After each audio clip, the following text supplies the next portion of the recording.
Ang bayan ng Pantabangan.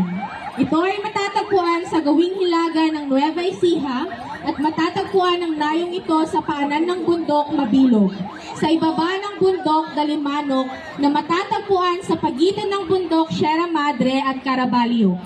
Nadiskubre ang lugar na ito noong ika-30 ng Nobyembre taong 1645 ni Father Juan Alonso de Abarca, isang Agustinian. Ang tribo Baluga at Ilonggot ay naninirahan dito.